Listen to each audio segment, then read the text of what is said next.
Et salut les potos, c'est Julien.com, j'espère que vous allez bien. Alors aujourd'hui, on se retrouve pour un épisode assez particulier sur YouTube.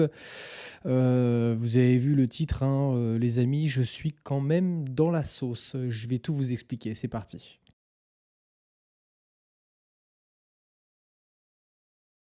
Alors, pour ceux qui suivent ma chaîne, vous avez vu que j'avais eu à un certain moment, c'est-à-dire l'année dernière, une Lotus Exige S3, donc V6 verte, que j'avais achetée à côté d'Amsterdam, aux Pays-Bas, chez Van der Kooi, un importateur et aussi un concessionnaire Lotus. J'ai eu pas mal de déboires avec cette voiture, notamment pour l'immatriculation. C'était déjà une sacrée aventure. Ça a été très très long pour l'immatriculer. Ils avaient perdu la carte grise et tout ça, donc c'était vraiment un délire. Néanmoins, j'ai pu rouler quand même quelques mois avec cette voiture. Je l'ai gardée concrètement de janvier jusqu'à novembre. Je l'ai mise en vente dès septembre parce que il y avait tout simplement le retour de ma Lotus Elise. La Lotus Elise avec le moteur Duratec qui a cassé depuis. Mais en tout cas, elle était de retour, elle était finie, elle était préparée. Donc dans le coup, bah, ça faisait quand même doublon. Avoir deux Lotus, c'est quand même luxe, sachant que moi, mon usage principal, c'est d'aller rouler dans l'école ou de faire de la piste. Donc l'Exige n'était pas forcément adapté à ça. Donc j'ai beaucoup roulé avec l'Elise et en fait, j'ai pas du tout roulé avec l'Exige.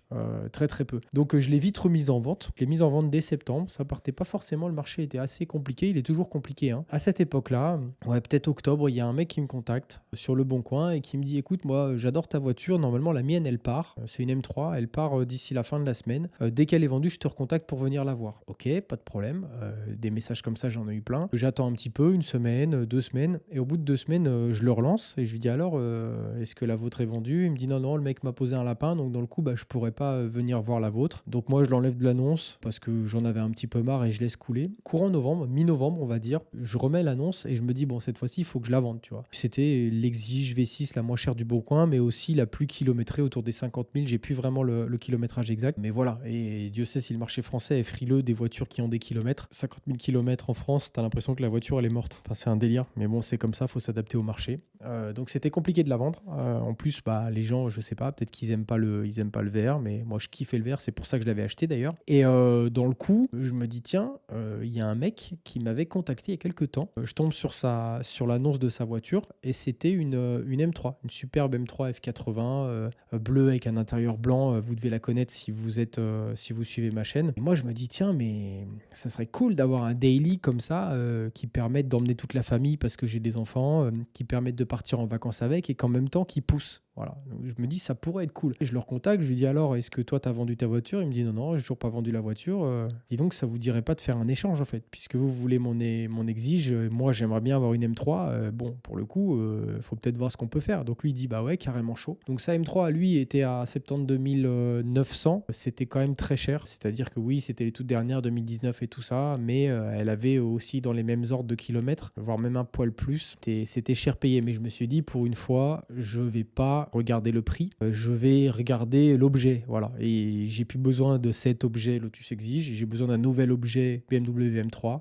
et donc pas de problème pour l'échange, pas d'argent en plus, pas d'argent en moins, il n'y a pas de souci d'argent, voilà, tu prends ma voiture, je prends ta voiture, et c'est cool. Donc la voiture, je lui fais faire un detailing complet, ça me coûte 450 balles, je l'emmène au contrôle technique, nickel, zéro défaut. On se rejoint à mi-chemin, lui est vers Nantes et moi je suis à côté de Genève, donc on fait mi-chemin vers Moulins, un truc comme ça, vers Limoges, donc à 4-5 heures de route chacun. Et on fait l'échange, donc on kiffe chacun la voiture, on fait l'échange, on part chez soi. Lui, pour la petite anecdote, tombe en panne d'essence sur le retour, on en rigole, machin, pas de souci, tout se passe bien, on immatricule la voiture, j'immatricule la voiture. Moi, j'aime bien la BM que j'ai eue, même si j'ai roulé avec eux l'hiver, donc en fait beaucoup de frustration parce que bah ça passe pas du tout au sol et c'est beaucoup trop puissant. Mais par contre niveau qualité, niveau luxe et tout, tu fais un step de malade. Lui semble content aussi. Je vois un petit peu sur les réseaux sociaux qu'il s'amuse bien et après j'ai pas forcément de nouvelles.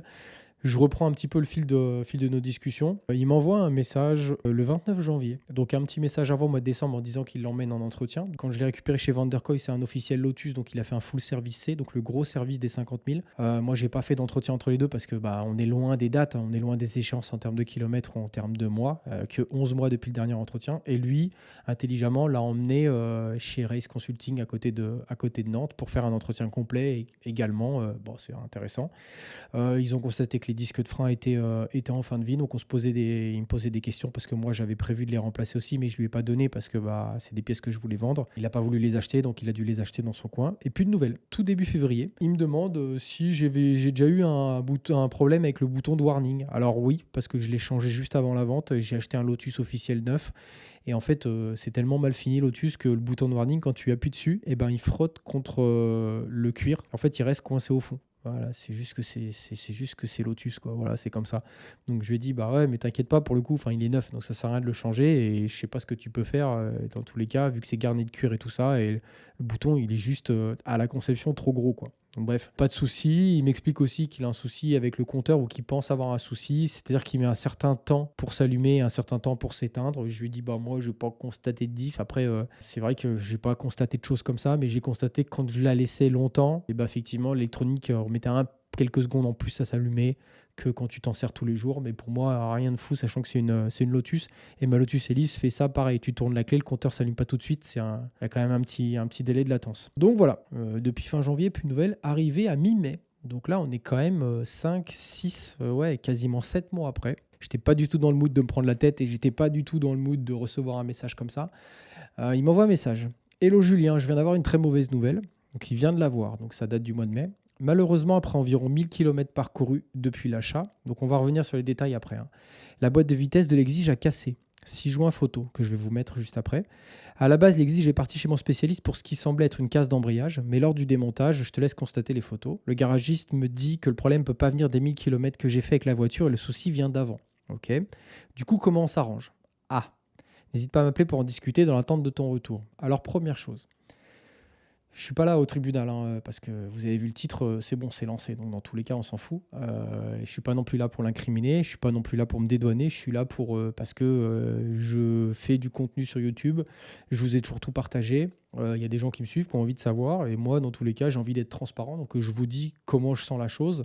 Et vous me faites un retour par commentaire en me disant comment vous voyez les choses. Mais bon, on en parle en toute tranquillité, en toute détente, et il n'y a pas du tout d'animosité dans tout ça. Néanmoins, après seulement environ 1000 km parcourus après l'achat, permets-moi d'en douter quand même. En rentrant de Limoges jusqu'à Nantes, déjà il y a 500 bornes. Rien que pour aller de Nantes jusqu'à chez Racecar, là où elle était, il y a plus de 100 bornes aller-retour. Donc ça voudrait dire que depuis que tu l'as, on va pas en parler pour lui, depuis qu'il l'a, il a fait que 1000 km entre fin novembre et début mai. Permets-moi d'en douter, mais c'est pas grave. Je pense qu'il a fait plus de kilomètres quand même. Casse d'embrayage. Alors, oui, c'est des choses qui arrivent, hein. C'est comme ça. Surtout que l'embrayage d'origine sur Lotus Exige, il est quand même relativement peu fiable. Il est sous-dimensionné. C'est pour ça que le mien avait été remplacé chez Comotech directement en Allemagne par un gros, je crois que c'est un AP Racing d'Exige 410-430. Donc normalement, c'est beaucoup plus viril, mais ça casse plus. Et en fait, Lotus fait même ça, parce que quand ils prennent l'embrayage dans la gueule en garantie, ils remettent jamais celui d'origine parce qu'il était sous-dimensionné. Donc ça, c'est une modif qui avait été faite autour des 25-30 000 km, je ne me rappelle plus du papier. En tout cas, ça avait été fait. Donc voilà, pour la casse d'embrayage à 50 000 bornes, il y avait quand même très peu de chance. Quand on regarde les photos que je vais vous présenter maintenant, on s'aperçoit quand même que la boîte a explosé. Mais là, elle a explosé. On voit que l'arbre, en fait, il flotte complètement. Il s'est tordu à un certain moment. En tout cas, il s'est peut-être un roulement dans la boîte qui a pété, qui a fait que l'arbre s'est arraché, et puis ça fait une salade de pignons dans la boîte. Et ça en a pété aussi toute la partie fonderie en aluminium qui vient tenir la butée d'embrayage. Gros dégâts. C'est clairement soit une casse d'arbre dans la boîte, soit une rupture de bague ou de roulement en queue d'arbre qui a provoqué ça. Comment ça arrive? Alors là, il y a plusieurs théories. Soit ça arrive parce que c'est la faute à pas de chance et ça pète comme ça. Soit ça arrive parce qu'il a claqué un énorme fond de 4 et il a voulu passer, je sais pas moi, la 5 et en fait il a passé la 3, typiquement, un truc comme ça. Ou un fond de 3 et il a repassé la 2. Donc un énorme sur-régime. Moi, je penche vraiment pour un gros sur-régime qui a dû faire très très mal, sachant que la boîte est quand même vraiment fragile sur cette voiture-là parce qu'il y a beaucoup de couple avec le compresseur. Bref, ça pour le coup, il y a une expertise qui va être mise en place, donc c'est censé déterminer les causes. Donc voilà, la problématique, les amis, le garagiste, grand bien lui fasse, qui dit que le problème peut pas venir des 1000 km et que le souci vient d'avant. Moi, j'ai vendu une voiture révisée qui a été révisée au début décembre. J'en ai pas entendu parler. S'il y avait eu un bruit dans la boîte ou une boîte qui passe mal, ça aurait été bien gentil de me le dire dès le début, en fait. Parce que si elle va en révision au tout début décembre et qu'il constate que la boîte elle est usée, mais si même un garagiste spécialisé et deux garagistes spécialisés experts constatent qu'il n'y a aucun défaut de boîte, à quel moment, moi, je vais constater qu'il y a un défaut de boîte? Donc là, on est dans le délire de la vis cachée. Ça, c'est les gens qui ont aucune pitié et qui essayent de racler tout le pognon qu'ils peuvent parce qu'ils ont fait une connerie. Très bien. Le vis caché dit quoi? Le vis caché, il dit qu'il faut que le défaut apparaisse dans les 24 mois. Donc déjà 24 mois, les gars, ça c'est aussi pour vous prévenir, hein. Faites un contrat de vente en fait. Prochaine voiture que je vends, je fais un contrat de vente et je me décharge de tout parce qu'il faut arrêter les conneries en fait. Même quand tu vends une voiture nickel, révisée, bien entretenue, tu te fais encore saucer. Après, je peux pas lui en vouloir. Là, on parle de gros sous. Il a peut-être pas forcément le budget déjà pour rouler avec une voiture comme ça. Donc, il est peut-être déjà comme ça à la gorge pour rouler avec ce genre de voiture. Maintenant qu'il a une casse, il fait comme tout le monde. Il va racler de l'argent là où il y en a. Je lui en veux pas d'essayer. On verra bien où ça aboutit. Mais voilà, sachez quand même, les gars, que vous êtes dans la sauce pour tout véhicule que vous vendez pendant 24 mois. Et c'est pas parce que, en fait, un vice caché, c'est pas parce que vous le savez pas que vous n'êtes pas responsable. Un vice caché, c'est un vice qui ne se voit pas au moment de la vente. Donc, si quelque chose est en train de péter, que vous n'êtes pas au courant et que ça pète dans les mois après, jusqu'à 24 mois, les gars, jusqu'à 24 mois, putain de pays de merde. C'est un terrible, ça me. Bref. Et c'est de votre faute. C'est de votre faute, sachez-le. Maintenant, l'objectif, ça va être quoi? Ça va être de prouver que la casse était pas présente ou l'usure était pas présente quand moi j'avais le véhicule et que c'est la résultante d'une mauvaise utilisation, typiquement une utilisation circuit de sa part, mauvais passage de rapport, inexpérience à la boîte manuelle sur des véhicules sportifs. Ça va être que des choses comme ça. Donc, pour ça, il y a des experts qui vont être mandatés. Moi, je suis dans la sauce directement, c'est-à-dire que j'ai reçu une convocation pour fin juin pour une expertise. Donc, je vais voir si je m'y rends ou pas, s'il y a besoin d'un contre-expert et tout ça. Ça, c'est toutes des choses qu'il faut que je creuse. Néanmoins, voilà, il va y avoir une expertise. Les experts sont censés être impartiaux, sont censés être indépendants. Eux sont censés donner la réalité de la chose. Là, il va falloir aller quand même relativement loin. J'espère qu'ils ont ouvert ou qu'on va ouvrir la cloche de boîte pour pouvoir vraiment voir la pièce qui a pété. Euh, je m'y connais je m'y connais en mécanique. Enfin, vous regardez ma chaîne, vous voyez que je fais quand même pas mal de bricolage, pas mal de mécanique, notamment sur ma Lotus Elise, sur les diverses voitures que j'ai refaites. Donc, je connais la mécanique. Autant sur un moteur ultra préparé, forgé comme ma Lotus Elise, une casse franche sur une bielle, voilà, c'est des choses qui arrivent. Une boîte, l'usure, tu le sais. J'ai eu je sais pas combien de boîtes de merde, notamment des boîtes de Honda Civic Type R, des choses comme ça. Quand tu commences à avoir une boîte qui va péter, qui est en fin de vie, qui a besoin d'une révision, tu as les synchros qui grattent, tu as la vitesse qui a du mal à passer, tu as la boîte qui siffle fortement, tu as la boîte, les rapports passent mal, il se passe des choses en fait. C'est-à-dire qu'une boîte, c'est des pignons, c'est mécanique, et s'il y a un truc qui commence à travailler, à ronger, il y a des à-coups, il y a des impacts, il y a du bruit. C'est pas habituel, c'est pas un fonction. Tu le sais quand tu vas te prendre une boîte dans la gueule, c'est sûr.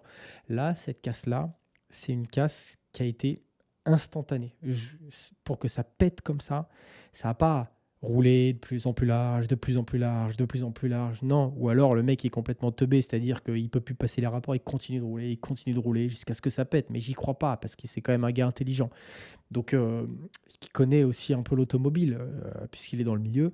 Moi, je dis c'est une casse franche. Une casse, un truc à dégager immédiatement. Donc, soit résultante vraiment d'un énorme régime moteur, un énorme impact, pas forcément à la relâcher de l'embrayage, parce que c'est quand même fait pour encaisser, mais c'est vraiment un gros miss-shift, un truc comme ça qui a explosé la boîte. Ou alors, une casse, une rupture franche, comme mon pied de bielle de l'autre, de mon moteur de Duratec. Tu peux pas l'expliquer, un truc qui a pété en deux direct, ça a explosé, voilà. Et bon, à voir. Donc on va voir, on va ouvrir la boîte. Premier step, on va voir s'il y a de l'huile de boîte. en espérant qu'ils aient pas tout démonté parce que dans le coup, il faut qu'on le constate.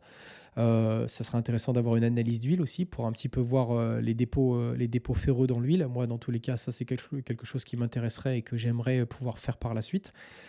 Voir un petit peu les différents types d'alliages qui sont dans l'huile parce que bon, là, il y a des gros morceaux, mais avant qu'il y ait des gros morceaux, peut-être qu'il y avait de la limaille. Il faut peut-être voir depuis là, pour le coup, ça permet de constater quand même. Et puis voilà. Et puis après, bah, on verra si on se défend pas, prise d'avocat ou pas, et contre-expertise et tout le bordel. Donc voilà, les amis, moi, je voulais vous tenir un petit peu informé des risques.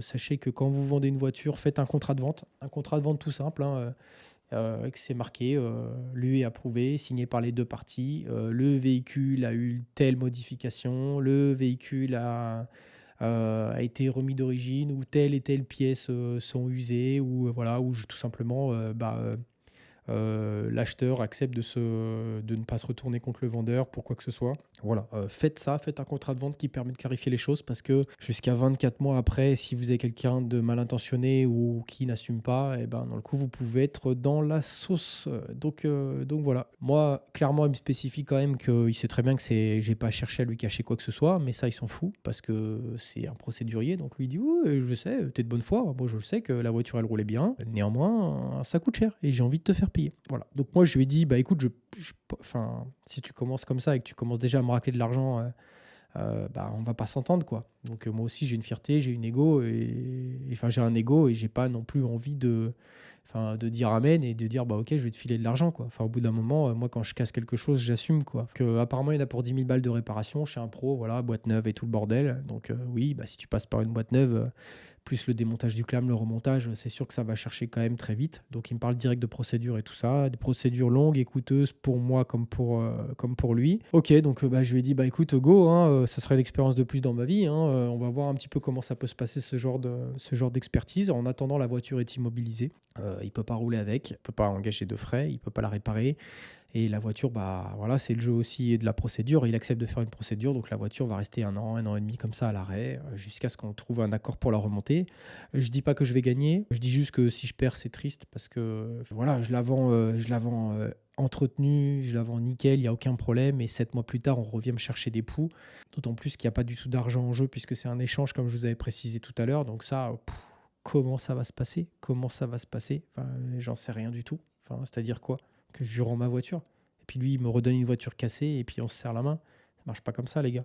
Donc voilà. Je sais pas comment ça va se passer, mais j'ai envie de tout documenter parce que je trouve ça super intéressant. Les amis, ces choses-là, faut pas se ronger la tête. Déjà, d'une, c'est que de l'argent. C'est pas de la santé. On n'est pas en train de te dire que tu es malade. On n'est pas. Voilà, c'est des procédures qui sont longues. Ça peut causer un peu de soucis à l'instant T. Voilà. Au pire, t'as pas l'argent. Tu payes en 200 fois sans frais. Tu finiras par payer parce que si le tribunal te dit que tu payes, bah tu payes parce qu'on n'est pas des sauvages. Mais voilà, c'est une épreuve de la vie. Ça reste une épreuve intéressante et c'est de l'apprentissage. C'est-à-dire que après, tu sais ce qu'il faut faire, tu sais ce qu'il faut pas faire quand tu vends un véhicule. Et moi, je préfère prendre ça comme de l'apprentissage. Je suis juste un peu triste que ça parte comme ça. C'est aussi peut-être ma part de responsabilité, c'est-à-dire que moi, tout de suite, quand on me dit comment on fait, bah, je sais pas, frère. Enfin, comment on fait? Démerde-toi, t'as pété la boîte, qu'est-ce que tu veux que je te dise? Tu serais revenu vers moi 2 semaines plus tard en me disant il y a un gros problème avec la voiture, faut qu'on en discute. Là, c'était pas du tout le même sujet. Mais quand tu reviens 7 mois plus tard, 7 mois plus tard, quoi. Qu'est-ce que tu me veux? Qu'est-ce que tu me veux, en fait? Mais bref, c'est comme ça. Les amis, ça sert quand même pour le futur. On va apprendre de ça. Et je vais tout documenter, du début jusqu'à la fin. Comme ça fera un beau contenu, très intéressant. Et pour le coup, qui permettra de vous rendre compte de jusqu'où ça peut aller, ce genre d'affaires. Ça me fait quand même aussi dire que je comprends maintenant les darons qui disent moi j'achète des caisses en leasing, j'en ai rien à foutre, je préfère perdre du pognon tous les mois et la voiture au bout de 3 ans je la rends, je m'en branle total. Ou alors j'achète des voitures que chez des pros bien chères et je me la fais reprendre pas cher par un pro, comme ça j'ai zéro emmerde. Je comprends parce que là c'est la première fois que ça m'arrive. C'est vraiment la première fois qu'un truc comme ça m'arrive, hein. Et j'en ai vendu des bagnoles, hein. Et j'en ai vendu des bagnoles pas dans l'état de l'exige, hein. J'ai jamais entendu parler de ça. Enfin, vraiment. Là, Effectivement, c'est compliqué, c'est compliqué. Donc je pense que mes prochaines voitures, si prochaines voitures il y a, parce que les gars, je vous le dis, je sature, hein, il m'est arrivé combien de merde il m'est arrivé en 2024. Il faut vraiment mentalement être fort, hein, parce que premier track day, j'ai explosé le Lotus Elise, qui est remonté depuis l'année dernière. Ça me coûte une couille sur la piste. On fera une vidéo dédiée pour ça. Mais quand vous cassez un moteur et que vous vidangez votre moteur sur la piste, vous êtes encore dans la sauce. Donc on vous dit pas, ah, vraiment, c'est triste que tu aies cassé ton moteur. On te dit, ok, passe à la caisse d'abord pour payer tout ce que tu as foutu en l'air là. Voilà. Ensuite, bah, l'histoire de la BM, où je suis rentré dans la M2 avec ma BM. Donc heureusement que j'avais une assurance, heureusement que les dégâts sont pas importants et qu'on parle juste de quelques pièces de carrosserie, qui a pas de marbre ni quoi que ce soit, loin de là. Mais c'est quand même des soucis, c'est quand même des tracas, c'est quand même du temps. Qu'est-ce qui m'est arrivé d'autre? Bah, il m'arrive ce souci-là avec la Lotus Exige. Ça commence à faire beaucoup. Heureusement qu'il y a du positif qui revient un petit peu en cette deuxième partie de 2024, mais je vous avoue que là, ouais, c'est compliqué. Mais comme je vous dis, c'est que de l'argent. Quand il n'y a plus d'argent, bah, il n'y a plus d'argent, voilà, c'est tout. T'attends qu'il y en ait, il y en re-ait. Et puis voilà, tant qu'il n'y en a plus, bah voilà, tu retournes au boulot, quoi. Donc à la limite, bah j'ai plus d'argent, bah et voilà. Ils vont me prendre tout mon pognon, et ben après, bah, j'irai refaire de l'argent et puis j'irai refaire des choses. Par contre, je les ferai différemment, ça c'est une certitude. Les amis, rendez-vous, je pense, plus ou moins dans un mois, pour vous donner un petit peu la suite de l'actualité de ce conflit, en fait, hein, j'ai envie de dire, parce que là on est dans un conflit. Donc je pense que j'aurai le rapport d'expertise entre les mains qui me permettra de comprendre, et puis on le lira ensemble et on essaiera de savoir un petit peu à qui est à qui. Et après, bah voilà, on verra ce qu'on fait, est-ce qu'on part au tribunal, parce que pour l'instant on est sur une expertise amiable, hein. Il n'y a pas de tribunal de saisie, il n'y a pas d'avocat et tout ça. Mais bon voilà, c'est comme d'habitude, on sait très bien comment ça va se passer, c'est-à-dire que si l'expert dit ouais bah en fait c'est une casse franche, ça vient de votre conduite, il va aller au tribunal pour essayer de récupérer de l'argent. Et si il dit bah non en fait ça date d'il y a un an, ça c'est de l'usure au fur et à mesure, nanana, monsieur c'est de votre faute, et ben j'irai au tribunal. Voilà, c'est tout, c'est comme ça. Donc là, dans tous les cas, comme il dit, effectivement, il a raison, il est très clairvoyant. On est parti pour des procédures longues et coûteuses pour lui comme pour moi. Donc voilà, je vous tiendrai au courant. Les amis, je vous dis à la prochaine et ciao.